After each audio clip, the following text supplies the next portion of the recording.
and some recent licensing deals. I first met Mike in 1998 at the lab after he and Sean Gleason had invented the MicroCat scanner used early on to provide three-dimensional images of lung tumors in a mouse.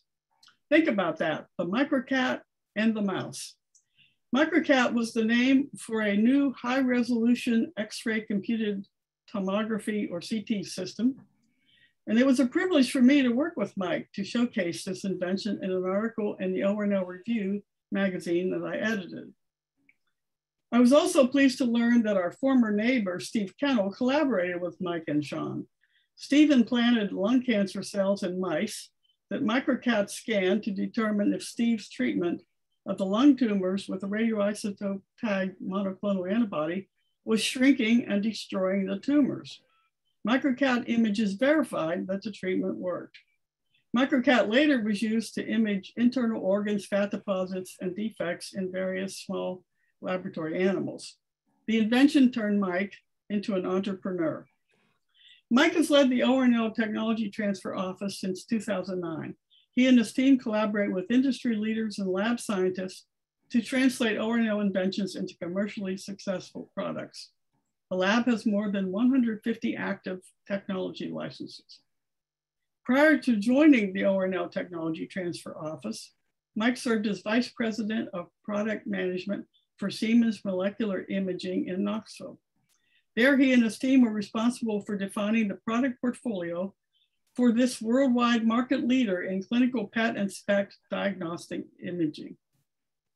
He was co-founder and CEO of ImTek, Inc., an ORNL spin-out and market leader in X-ray CT imaging of laboratory animals, which all began with the MicroCat invention. And then ImTek, his company, was acquired by CTI and Siemens. Mike has 19 years of experience as an R&D engineer with ORNL, CTI, Georgia Tech, and the US Air Force, where he served as a commissioned officer. He has co-authored more than 100 peer-reviewed publications, book chapters, and conference proceedings, and he holds 14 patents. Mike has 3 degrees in electrical engineering, a bachelor's degree from the University of Tennessee, a master's degree from the University of Dayton, and a PhD from UT. Go Vols. Welcome, Mike. We're looking forward to your talk. Carolyn, thank you very much. And I have to say, in pulling together this talk, I spent a lot of time going through old ORNL Review articles. And I thoroughly enjoyed seeing the things that you put together and that wonderful history of the lab as the history was being made. So it's great to be here, and thank you very much for the opportunity to be a part of the Friends of Oak Ridge National Laboratory. A quick comment. We encourage questions, but in order to keep the flow going, I encourage people to put them in the chat. That way, they can do them when they think of them, and then at the end of the talk, we'll go through and address them all. So there you go. Go ahead. Sorry to interrupt you. Oh, perfect. Great. Thank you. And I don't see anybody's faces. That's going to make it hard. Let's see. I think maybe you automatically get on speakers. I think that must be it. Yeah, all right. That's fine. Oh. We can see you, and you look wonderful. That's awesome. It's nothing like. Okay, so today I would like to tell you a little bit of the history of technology transfer at Oak Ridge National Laboratory, as written in ORNL Review. Talk about the technology transfer before 1985. The major changes in the nation and the Department of Energy in the early 1980s, and then look at the top 10 technology transfer successes after 1980. And why after 1980? Well, that was when the lab was given authority to license technologies to companies and to receive royalties. So that's kind of a demarcation point, and it's the point that we then began tracking the commercial success of our licensees. And then a little bit of a look at what's next. So you guys know this story. After the United States won the war, and after ORNL played a big role in that, the government had a significant change of policy with regard to federal investment in research and development. Prior to World War II, There was very little federal investment in research and development. Lots of research was done either by companies or by philanthropists. But following the war, the country recognized the impact technology development had on winning the war and invested heavily in research and development. And you can see this plot on the left is federal investment in 2020 dollars. And you can see that it peaked around 1965, but remained fairly steady. At the same time, the United States went through a significant period of growth. And you can see that it averaged 2.5% from 1950 to 1970. It was nice, steady growth, and the United States became an economic power. And that was in large part due to the investment in federal R&D. Oak Ridge National Lab, of course, was a product of that investment. And in the early days, most of our contributions to industry were in the nuclear space because we were a nuclear laboratory. And the things you'll recognize all of these from having read ORNL review, radioisotopes is one of our signature contributions. In 1946, the first medical radioisotope was shipped. In the 1960s, we ramped up to about 100,000 shipments annually. You'll find pictures of helicopters coming in and out of the laboratory, picking up these short-lived isotopes and winging their way off to a hospital for use. And today, as a result of the seminal work at Oak Ridge National Laboratory, there are more than 40 million nuclear medicine procedures performed annually. We also, as you would expect, coming from our roots of separation of isotopes, have real strengths in chemical separations. And in 1947, the Purex process, the plutonium-uranium reduction extraction method, was developed. And it became the basis for the French nuclear power industry, which relied heavily on the breeder reactors. And that capability remains strong today. And you can see just recently, ORNL's CSSX process was deployed at a $1.6 billion waste processing facility at the Savannah River. If you're going to make nuclear reactors, then you have to make containment vessels, and you have to make materials that can operate in very harsh environments. A molten salt reactor was one of our first, and one of the early material deployment successes that we had was the Hastelloy N alloy that was released in 1960, and you can find it commercially available today from a variety of specialty alloy manufacturers. In 1980, for the fast breeder reactor, the P91 steel was developed. And you can find that it's used worldwide for a number of pressure vessels and even fossil power production plants. And you see that heritage of developing new alloys for high temperature materials continues today. A recent example is the aluminum alloys for automotive applications. And what's really exciting about that is it's a combination of our historic strength in developing new alloys and our new strength in high performance computing. And this particular alloy was designed using our high performance computing capabilities and basically simulated before it was ever cast. And it shortened the period of time for developing and optimizing this alloy from years to just months. Of course, reactor technology is a signature strength. We designed, built, and operated 13 experimental reactors. In 1950, Admiral Rickover came to Oak Ridge and founded the Oak Ridge School of Reactor Technology, and you can still see that building on our campus. And then looking to today, in 2010, the Consortium for Advanced Simulation of Light Water Reactors was founded as the very first hub in the United States. And as a result of that investment in 2020, VERA, which is the virtual, I'm not going to remember what it is, reactor environment. Basically, it's a simulation of a reactor all the way down to the fuel cells or fuel rods. And it allows you to model and also simulate in order to extend the lifetime of a reactor. And we've licensed about 10 copies of VERA now to various institutions. Centrifuge technology is an area where we have traditional strength. In the 1960s, we developed biological centrifuges based on our uranium separation systems.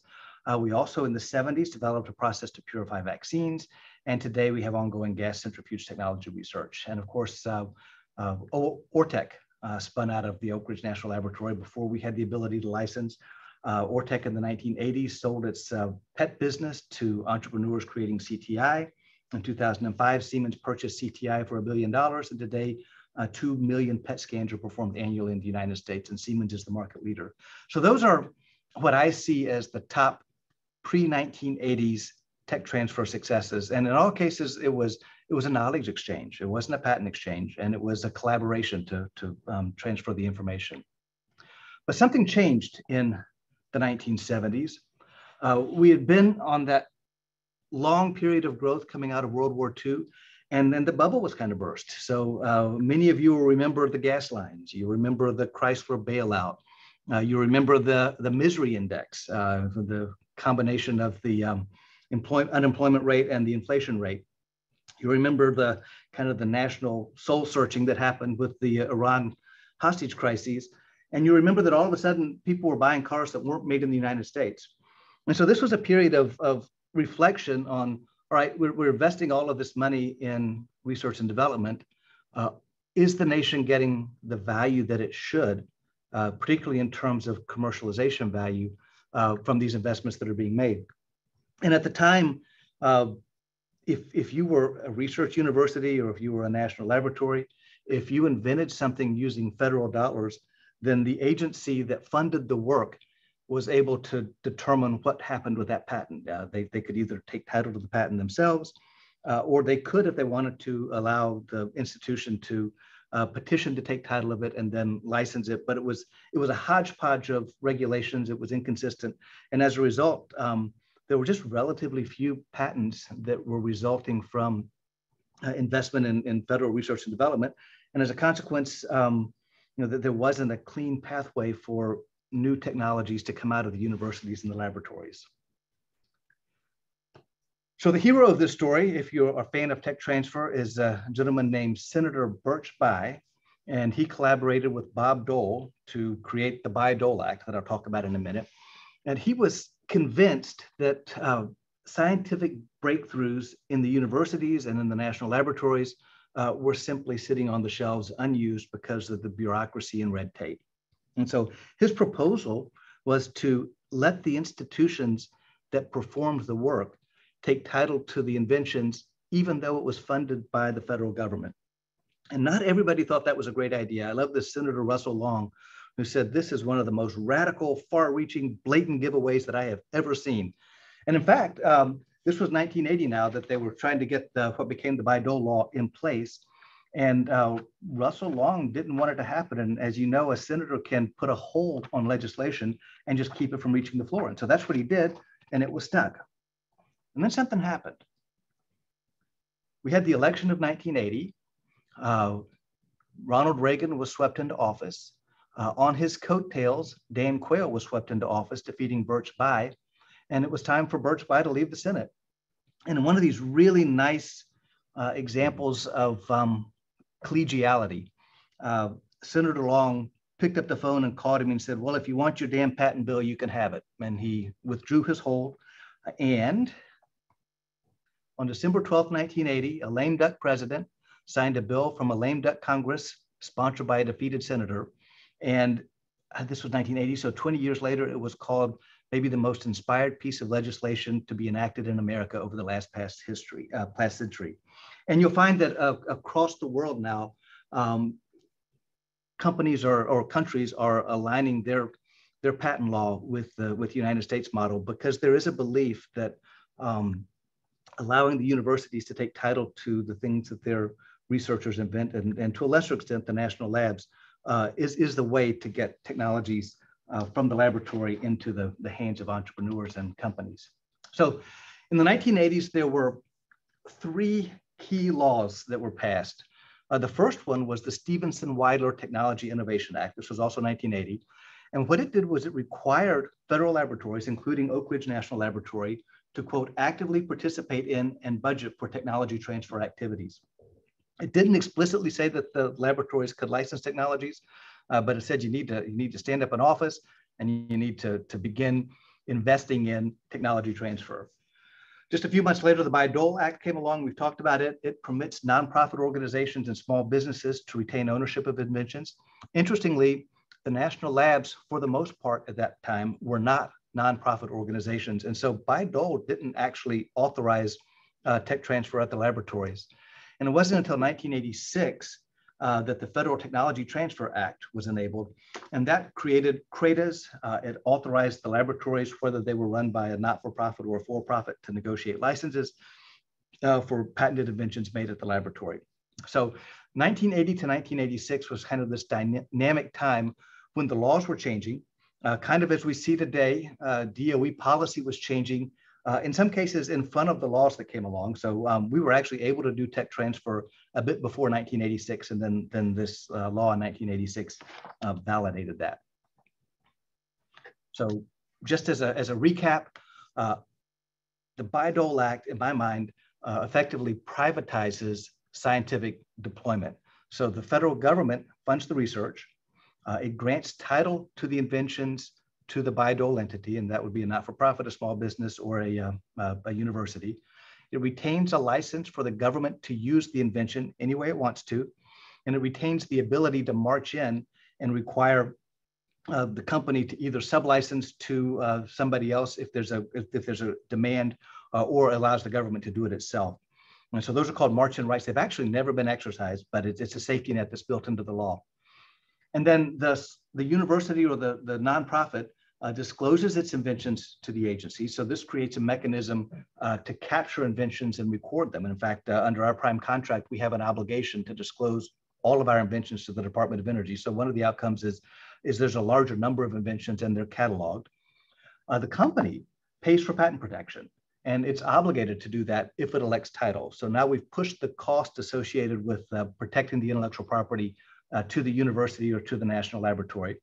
The company is committed to marketing the inventions, and it can execute exclusive licenses for royalties. What I think is so cool about this model is if you look across the board, most tech transfer offices in national labs and in universities cost just a little bit more than they bring in royalties. So it's about a break-even proposition. And so what was once a federal function has been pushed into these other players' hands, and the dream of having a big payoff drives behavior that the nation would like for people to follow, but it isn't out of balance. So we're in the early to mid 1980s. Carolyn, there were lots of articles on tech transfer, and it just warmed my heart to see in 1983, you see the lab director, Dr. Postma, highlighting the successful transfer of what was then called NOR8, later called Hastelloy N, to Cabot Corporation. And one of ORNL's scientists, Bill Manley, left ORNL to become Senior Vice President of Cabot Corporation. In 1984, this statement was in the ORNL review. It says, recently the federal government has removed impediments to the transfer of government-sponsored technology to industry. As a result, ORNL has new staff, patent policies, and has established a fund to promote tech transfer. And efforts have been made by the federal government, Martin Marietta, and ORNL to stimulate and support the creation of small businesses to help the economy. And you know, that could be written today. One of the goals that we have is to have the results of investment in research and development at Oak Ridge National Laboratory create economic opportunity in our region and in our nation. And then in 1985, you see a write-up on the Tech Transfer Fund. And also, you see the announcement that ORNL entered its first patent license. And the license was for a family of high-temperature nickel iron aluminide alloys for use in large diesel engines and turbochargers. And then since that happened, ORNL has subsequently entered 847 patent and copyright licenses. And what I think is interesting is, if you look at our pre-1985 successes, a great many of them related to high temperature materials. And here you see that continuing, but this time under the licensing framework. So with that background, let's talk about what happened after 1985. So after 1985, the contractor, in this case, UT Battelle, has the ability to take title to inventions. We can then go market them and license them. And in looking at all of our licenses, what I did was I just ranked them based on royalties received, and assumed that because royalties are paid as a percentage of product sales, that's a good proxy for economic impact. And so for us, these top 10 licenses that I'm going to tell you about accounted for more than $30 million in payments to Oak Ridge National Laboratory. Interestingly, these top 10 accounted for 45% of all the payments to the lab, but represented only 1.2% of the licenses that we executed. So what that means is this is very much like a venture fund. Now you invest broadly, you hope for the best, and then often you're surprised at the one that pops up and makes the difference. These 10 projects, these 10 licenses were recognized with 10 R&D 100 awards. We had one that didn't get an R&D 100 award, but we made up for it because another one picked up 2. And what's interesting is these 10 licenses include a total of 200 US and international patents. And so we find that the ones that really make a splash are the ones that have large patent portfolios. So let's begin with the top 10. I'm really happy about this one because it's a relatively new license. You'll see as we go along that many of the top 10, just because it takes time, you know, this is an integrated function, it takes time to build up. And so this one was licensed in 2016. The inventors are Gary Van Broekel and Vilmos Curtez, and it's a technology for mass spectrometry. And as you know, ORNL has been good at this all the way back to the days where we were using mass spectrometry to separate uranium isotopes. Today, it has a much wider dynamic range and can be used for all kinds of characterizations. Gary Van Broekel and Vilmos have particular expertise in building sampling probes. You know, the challenge is you have a vacuum system and you want to pull whatever it is that you're sampling into that vacuum system, and then you ionize it and then you separate it. And you need some kind of an interface to make that happen. And so a solvent interface that pulls whatever you're sampling through the solvent and then injects it into the mass spec is something that you want to have. And we have a number of different technologies that have come out of this laboratory for that surface sampling. This particular technology, this particular license has a portfolio of 18 US and international patents. The first one was actually filed in 2004. And the last one won't expire until 2031. And as you probably know, patents have a lifetime of 20 years from the date that they were filed. This one won an R&D 100 award. And I want to point out, because I'll come back to this, since 1996, these researchers have been in a number of CRADAs with SCIEX. And so this outcome is the result of a deep partnership that has lasted over 2 decades. The partner is SCIEX. Again, we licensed in 2016, and we had actually entered earlier licenses for other sampling probes, but they were sold by sub-licensees of SCIEX as basically add-ons or accessories. And so those were relatively low cost relative to the cost of a full system. Now it's integrated into SCIEX's flagship system. And so every time they sell a system, ORNL is inside as one of the integral value propositions, and we're looking forward to seeing more royalties come in. So that's number 10. Number 9, we actually have 2 in the top 10 that are related to semiconductor processing. We had really robust collaborations with Symatech in the late 90s and early 2000s. And we also had and continue to have a really robust image analysis, image processing capability.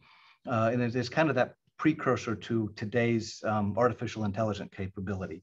The inventors here were Ken Tobin, Regina Farrell, Tom Karnowski, Sean Gleason, and Hamid Sharisarov, and they developed an automated image retrieval system. So, you know, rather than the AI systems today that will tell you whether you're looking at a cat or a dog, these will look at images and assess them for anomalies, and then characterize the shape and features of the anomaly, and then look into a database, and that database has similar anomalies and the process flaws that were associated with that anomaly. So in a really rapid turnaround, you can find a flaw, compare it with a database of similar flaws, and the assumption is that if the image has similar features, then it's probably a similar process failure. And it gave them the ability to really rapidly find issues and then find where in the fab process that issue came from. So this was a portfolio, in this case, of only 3 patents, but it had 5 software programs that went with it. The first patent was filed in 1999, and the last one expires just this year in 2022. They also have an R&D 100 awarded in 2002. They had a CRADA with Applied Materials. And interestingly, Applied Materials is a competitor of who we ultimately licensed the product to. But still, that engagement with industry made a big difference. In 2004, the technology was licensed to August Technology Corporation. They then merged with Rudolph Technologies in 2006 and launched the True ADC in 2007. They then merged with Nanometrics to become Onto Innovation in 2019. And so this company that has as a part of its portfolio technology from ORNL has a market cap of $4.3 billion. So that's number 9. I'm sure all of you have heard of Landscan. Every time there is an environmental disaster of some sort, our scientists will create a population density map that takes into account if the hurricane or whatever the disaster was. And the inventors and authors of Landscan are Budu Badari, Philip Coleman, Edward Bright, Amy Rose, and Marie Urban. And what they did was they recognized that when you get census data, it's based on political boundaries. How many people are in a county or in a subsection of a county. But that's not granular enough to know where people really are. And in addition, it doesn't take into account where their location shifts from day to night. So what they did was they took census data and then they added to that data from satellite imagery. They looked at boundaries, they looked at the land cover, and they looked at coastlines, and pulling all of these bits of information together, they subpartitioned the census data into estimates of where the population really is. And it's been found to be quite good. And it has a resolution of basically a square kilometer. And this is useful for urban planning. This is useful, as I mentioned, for disaster. And it's widely used by researchers in particular who are studying urban dynamics. So this patent was filed in 2003. And then since 2007, new databases have been issued annually. They won their R&D 100 in 2006. This one has gone full cycle. We initially licensed it just to end users. So basically, if you wanted to put this on your computer, you got a license from Oak Ridge National Laboratory. Then we decided, we really ought to get some distributors. So from 2005 to 2008, we worked with Computer Maps and Eastview. And then in 2012, we gave Eastview exclusive rights to license. And then at the request of our sponsor, to really, in particular, drive academic use, we've transitioned to open source license in 2021. So it was first licensed in 2005. So that is Landscan. Now, you hear lots today about the importance of shifting to plant-derived fuels and plant-derived materials. And this is one of the early forays. It was actually a collaboration between NREL, Argonne National Laboratory, and Oak Ridge National Laboratory to find a bioprocess for producing Sacinic Acid. And you like Sacinic Acid because it's a great building block material for a number of polymers and other components replacing petroleum-based materials. Nguyen Yim and Brian Davison were the leads. We have co-inventors also from these other national laboratories. There was a portfolio of 68 US and international patents. I filed the first one in 97 and the patent expired in 2021. They won an R&D 100 in 1997. They had a CRADA with Applied Carbochemicals. Now, Applied Carbochemicals became Diversified Natural Products, DNP, and then they later became BioAmber. And then using this technology that was developed by these 3 national laboratories, BioAmber built a $30 million demonstration plant in France, and they ran it from 2010 to 14, demonstrated the value of the Sacinic acid, but then found a cheaper process that used yeast rather than the bacteria that the ORNL process uses. So they pivoted to that. So we had a good run with them, but before the patents expired, technology became obsolete and the yeast-based technology was the way to go. So number 7, biosacinic acid process. Okay, this is one of our famous ones and one that I think of as almost was a world beater, but nonetheless was very good. So in the 1990s, There was this was when lithium-ion batteries were beginning to really take off, and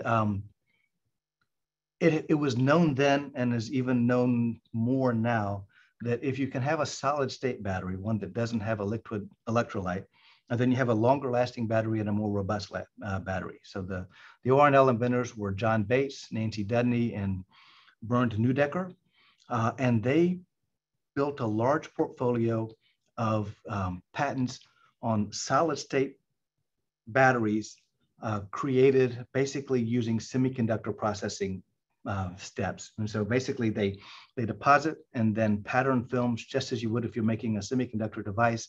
And then it gives you a micro battery that also can be a flexible thin film battery. So these guys have a portfolio of 23 US patents. The first one was filed in 97. The last one expired in 19. They have an R&D 100. And they had creators with 3 different companies. Lots of licensees: Acceleratron, Front Edge Technology, Symbet, Infinite Power Solutions. Our licenses began in 98 and ended in 03. Most of these companies put products on the market. However, they never were very big. We have a database of the size of these companies, and these companies are kind of 10 million in sales kinds of turnout. So, a nice little business, but not a world beater. And then a couple of our licensees were purchased. One in 2014 was acquired by Apple, and the other one was acquired by Megachips in the same year. And these appear to have been kind of strategic acquisitions that ultimately didn't find their way to the marketplace. Okay, you may remember the Woodstock of Physics. That was the American Physical Society's meeting in March of '87, when there were 51 presentations on high temperature superconductors. And you see the pictures, you basically couldn't get into the hall because there was so much excitement around high temperature superconducting materials. So that meeting was in '87. And in the early 90s, DOE funded what was called the Oak Ridge National Laboratory Superconducting Technology Program for Electric Energy Systems. And the thought was, if you can drive the impedance of the power lines to zero, then your power losses due to resistance go to zero. So you have a much more efficient grid. Subsequently, it's been found that because these still have to be cooled to liquid nitrogen temperature, that only makes sense where you have the most dense infrastructure, where you need to replace cable that you just don't have room for if you don't do something like this. So Amit Goyal and Paranj Paranthaman are our inventors. They developed a rolling assisted biaxial textured substrate, called it Rabbits. They have about 20 US and international patents, began filing in '95, and these will expire in 2024. Got a couple of R&D 100s, had a long-standing CRADA with American Superconductor, which is AMSC. We licensed to American Superconductor in 2000. Superpower is a competitor that's owned by Furukawa Electric. That was done in 2007. So this one has been, as you can see, our 5th most successful. We're still waiting for high temperature superconducting power lines to take off, but there's a little bit of time and there's a lot of hope. Okay, we're back to mass spectrometry. So the discriminator in a mass spec system is the ion trap. Basically, you ionize these things that you're trying to characterize. They go into the trap, and the trap is basically a potential well. And then as the potential in that well is reduced, then the ions are ejected kind of over time. And so you can use that time sequence to figure out what the relative mass is of the various ions. Mike Ramsey, who you'll hear from again, and Bill Witten developed this miniature ion trap mass analyzer. The first patent was filed in 2002, just as Mike was leaving the laboratory to start his other venture, and expires in 2028. And as I mentioned, Mike is one of the founders of this company. They got their R&D 100 in 2017. And the company that they founded is 908 Devices. And it's a cool company because they've taken what's normally a big, bulky desktop system and reduced it to a handheld system. So this is our tricorder, if you will. And you can see this mass spec system, this MX908 that they're holding. And then they have another system that combines mass spec with microfluidics. They launched their product in 2016. The next one was in 2018. And the reason they're on this list is we had a little bit of equity in the company. And just last year, they closed a $150 million IPO, and they now have a $914 million market cap. So this is exciting for us. There's still a good runway on this patent portfolio. These guys are now really well financed, and we think that they're going to have great success ahead. This is our very first home run, if you will. This was actually only the second patent license that ORNL executed.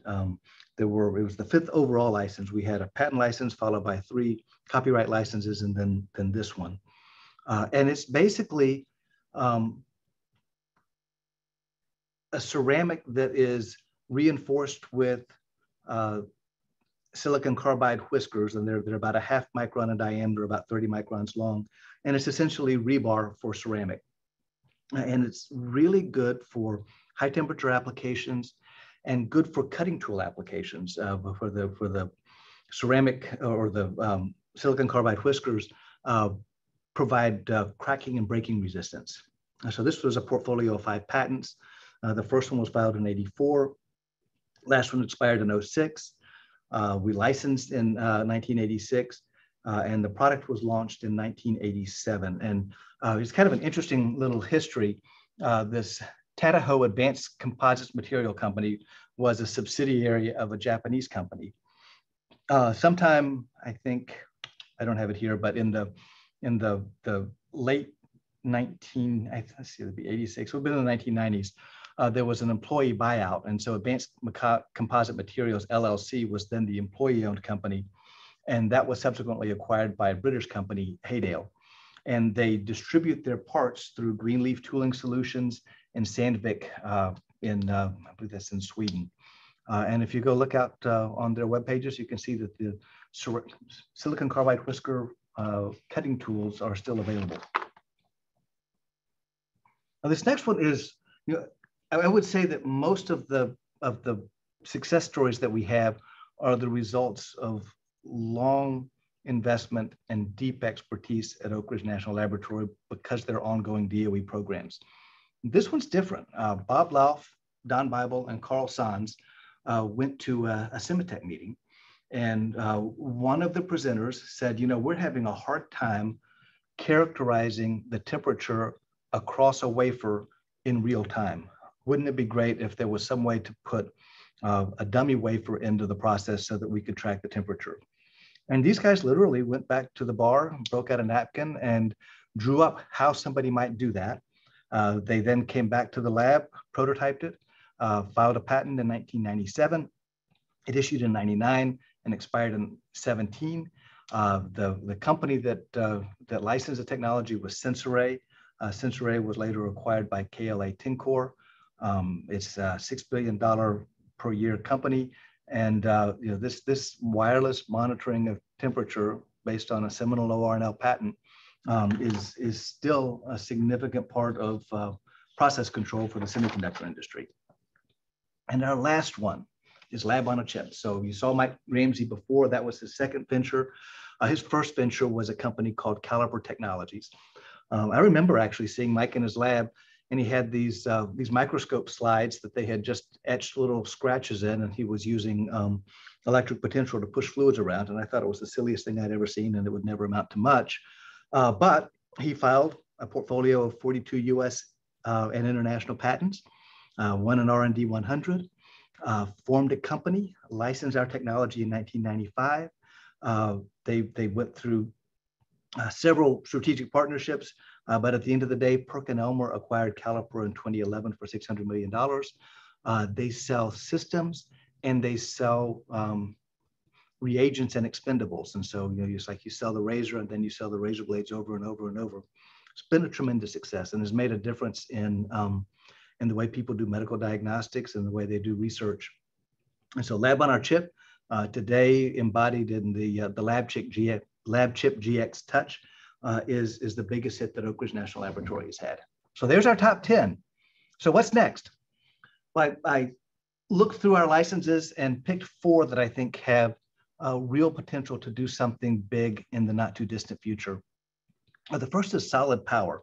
So remember we talked about the solid state batteries that were the thin film batteries. Well, Nancy Dudney didn't stop, and she and her group later put together a portfolio of lithium sulfur materials for next generation batteries. Solid Power licensed that technology. They have a potential to improve power, operating temperature, manufacturing, and cost for electric vehicles. Ford has invested in them. I believe BMW has invested in them. And they're in the middle right now of a $1.2 billion IPO. So we think that they're still pre-revenue in that they're close with their prototypes, but they don't have products on the market. But once they go, there's a huge market waiting for the first team to come up with competitive solid state batteries for vehicles. And these guys are located in Colorado. Prisma Renewable Composites is a Knoxville company. They're developing green lignin-based products. They license technology from Oak Ridge and UT. And what they've done, remember we talked a little bit earlier with the Sacinic Acid, there's a real appetite for bio-derived materials that pull carbon out of the atmosphere rather than push it into the atmosphere. And these guys are ready to launch a product called BioLan, which is a replacement for ABS plastic. So we were looking forward to good things from them. Ultrasafe Nuclear Corporation is a developer of a micromodular reactor and nuclear fuels and materials and design technologies. They recently opened an office in Oak Ridge, and they licensed ORNL fuel technology and also 3D printing technologies for nuclear reactors. And we think, again, as the world pivots towards low carbon or no carbon energy production, there's going to be a place for nuclear because you need to have a solid base load. And this looks really promising. And then General Graphene is a Knoxville company that's developing a technology to produce large area, low cost graphene. They licensed the technology from Oak Ridge National Laboratory. They formed a strategic partnership and have raised $35 million. And they're making graphene more cost effectively than anybody in the world can, by maybe an order of magnitude. And you're starting to see prospective customers really take interest. And so we're excited about General Graphene, excited that they're in Knoxville, and think that they're going to bring good things in the future. So what have we learned? Well, the first thing that comes to mind, particularly if you look at the time frame, is innovation doesn't stop at inventions. Our companies typically don't have significant sales for 10 years after we license the technology. Learn that collaboration is key. You know, it's one thing to license a patent, give it to them and go wish them well. It's another to work shoulder to shoulder to optimize the technology and have a clean handoff. And of our top 10, 5 were supported by Kratos and 2 had embedded a founder that came from Oak Ridge National Laboratory and developed the technology. So I think that's key. I noticed that most of the top 10 licensees have large patent portfolios. And that tells me a couple of things. First, you don't get a large portfolio unless you've been doing sustained research over some period of time. So that's evidence that our real impacts come from the things that are well-funded, where we're really best in class. And it also points to the importance of having international patent protection. I may have mentioned this already. Yep, companies don't have significant sales for 10 years. I noticed that the R&D 100 is a pretty good indicator of success. And then I noticed that none of the top 10 licenses are located in our region, but 2 of the 4 that I think are poised to take that next step are headquartered in Knoxville, and a 3rd has a presence in Oak Ridge. And so this gives me hope that the Oak Ridge Knoxville innovation ecosystem is growing and improving. Okay, just a couple of things I want to just make you aware of. We have 2 programs for entrepreneurs. And so as you come across promising entrepreneurs that might like to engage with the laboratory, we have the Innovation Crossroads program, which is a 2-year fellowship that provides the small company with a stipend and benefits, provides funding for a CRADA, and it provides support, training, and mentors. And it's all an effort to help an early stage company come really get a running start with their technology so that they can leave the program and go out and do great things. And the University of Tennessee, TVA, and ORNL have collaborated on another product. You may have seen it in the news. It's the Techstars Accelerator. This is a 3-month program.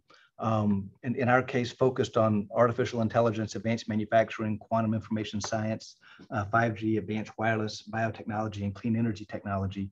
And here the idea is to bring these guys in for a really intense 3-month program, help them build their business model, help them prepare to raise money, and connect them to capital and mentors. And then hopefully we'll shoot them out to go also have a running start to have a very successful business. And that's it from my side. Are there any questions?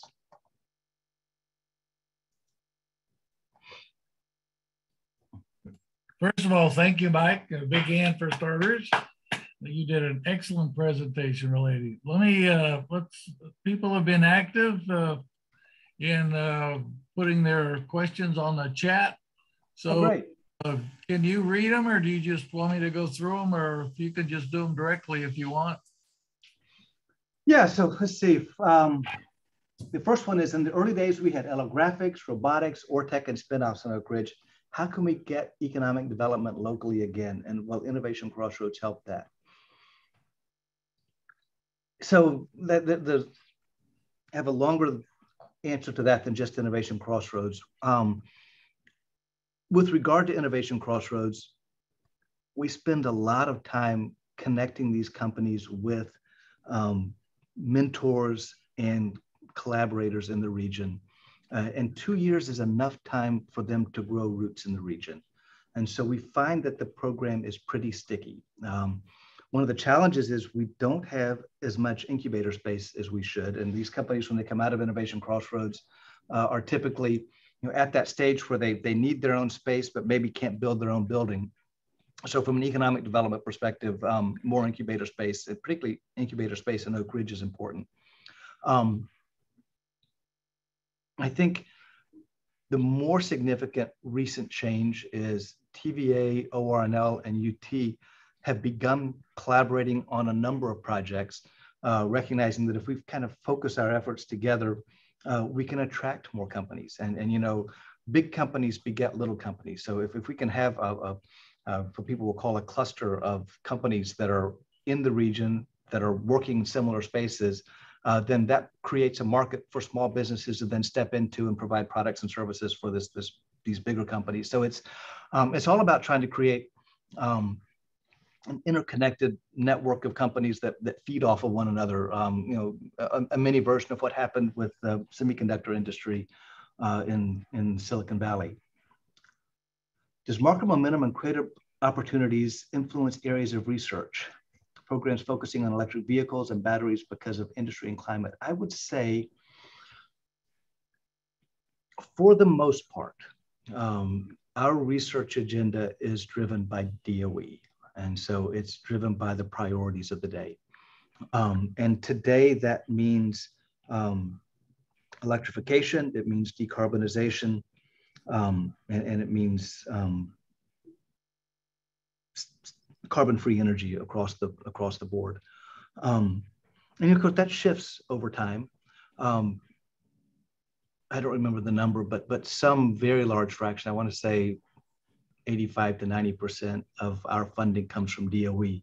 So that sets the agenda. Now you guys know this better than I do. We have LDRD programs. We have scientists who are engaged in committees at DOE. So we provide a feedback loop that influences the priorities of DOE at some level. But market momentum isn't a major driver for us. It's more the programmatic priorities of DOE that drive what we do.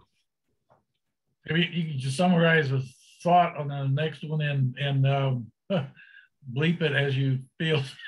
When I was at ORNL, I had a contract with NASA. The tech transfer offices, bless them, made me have them sign a non-disclosure agreement, pissed them right off, never got more NASA funding, and you refused to apply for a patent. Wow. You don't have a lot of time on that one. Yeah. So we do have to do non-disclosure agreements. And the reason is if we disclose an invention before it's patented to a third party, that invalidates the future patent. So you don't want to do that. But they were the sponsor.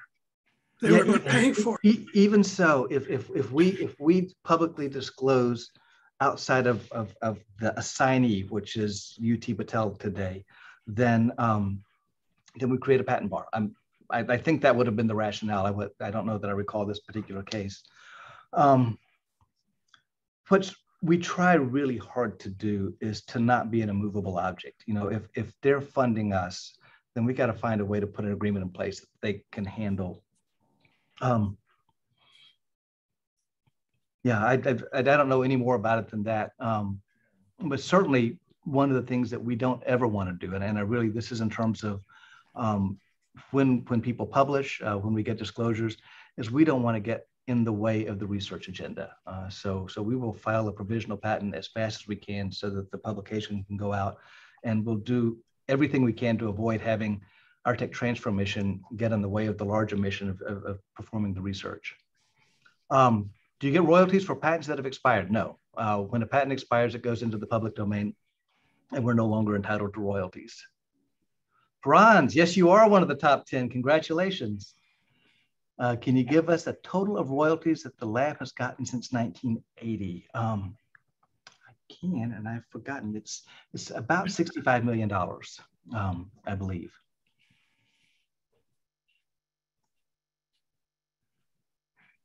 So Vinod, I need to hear the P91 story from you because I don't know that well.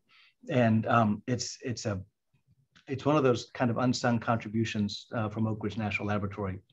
So yeah, let's chat sometime because it's a story I'd like to tell better. What are the attributes of incubator space that's needed locally? Yay. So we need, it varies. There are quite a number of co-working spaces and office spaces out there.